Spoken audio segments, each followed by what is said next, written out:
So I have a hot take for you. When I read, I tend to write in my books. And I know that might be controversial for some people. Some folks think that books should remain untouched. I am not one of them. People who think that you shouldn't be highlighting, no underlining, no notes. But for me, reading has always been a conversation. I like to write questions down. I like to make connections. I'll circle things that I agree with. And I still underline words that I don't know because that's how I was taught. But what I really like to do is I like to argue with the author, especially when I disagree with someone. Because reading is more than just absorbing information, it's about wrestling with big ideas. And those conversations rarely happen in the center of the stage. They actually happen in the margins. The text tends to occupy the center and the reader responds around it. I think that the margins actually become this space for curiosity. And in many ways, the margins are where we make meaning. It's not because they're more important than the text itself, it's because the margins are where we decide what the text really means to us. So the more I thought about this series, the more I realized that the margins exist outside of books too. Because throughout history, entire groups of people have been pushed to the margins and not always erased completely, but pushed close enough to the edge where they're outside of the center of power or they might be outside of the dominant narrative. And yet, some of the most important truths about our society have come from the margins.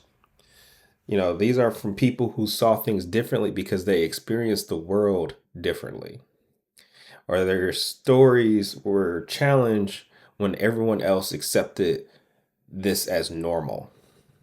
These are people whose perspectives reveal contradictions that others could afford to ignore.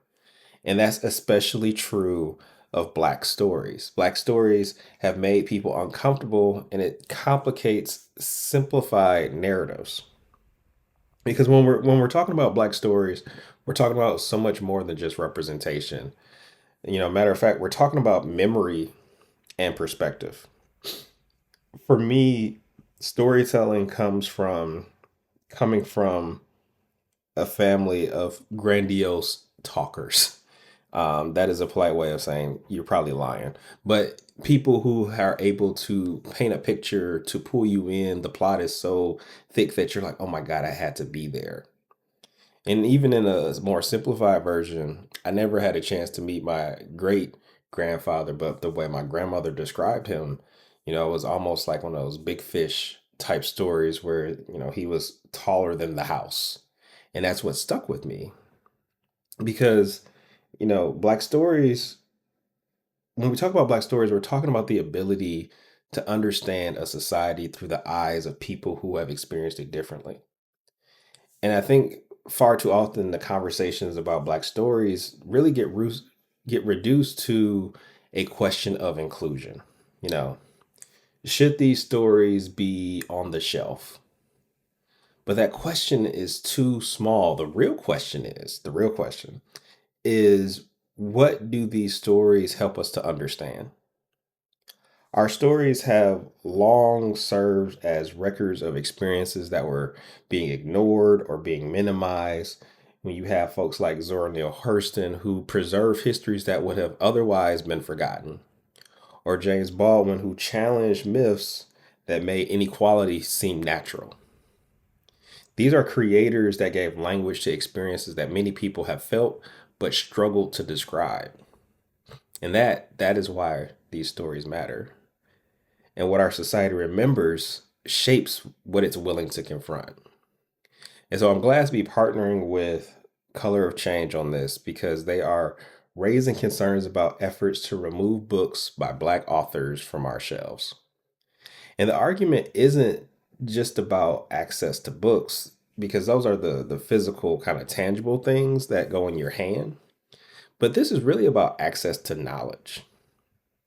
When stories get taken off the shelf, we might lose a character, sure. But what would this world be without a bigger Thomas or a Pecola Breedlove or a Milkman Dead? But what about the lens that these characters offer the world? About how we understand how power works, or how communities survive, or how people make meaning out of struggle, or better yet, how generations pass wisdom to one another. Black stories have never only been about Black people, they've always been about America. So, what exactly is in the margins, you might be asking? This is not a book review. This is not a summary. It's not even a debate about whether a particular book should or should not be taught, because there's plenty of spaces having those conversations. This series is interested in something slightly different because every story is asking a question, but sometimes the question isn't obvious. Sometimes the question is hidden beneath the plot, or sometimes it's buried so deeply that we don't recognize it until years later. That might be why I return to some of the same books over and over and over again. But there's some stories that stay with us, that people will return to and argue about and challenge and sometimes try to remove. Those stories are the ones that are asking those more difficult questions. And so I'm treating In the Margins as a space dedicated to finding those questions. I want to explore some of the most challenged authors and books through a simple lens. What is this work trying to help us to see? Because you can look up the plot, you can find the characters, but I want to dig deeper and find those truths. What are the truths that this story is preserving, or what are the assumptions that it's challenging? And let's talk about what it reveals about power and identity and memory and belonging and survival and even justice. But the big take home that I have right now is, why does this conversation still matter today? These stories are typically products of the world that created them. And they often tell us as much about the world we live in as they do about the people inside those pages. So, as we close out this kind of intro to the series, I want to leave you with one final thought. The margins are easy to overlook. In books, they're often treated as empty space. And in society, they're often treated the same way. But history teaches us that some of the most important ideas and perspectives and warnings, they don't emerge from the center. They actually emerge from the edges, from those people who see things differently, and from communities whose experiences challenge the stories we've been taught to accept without question.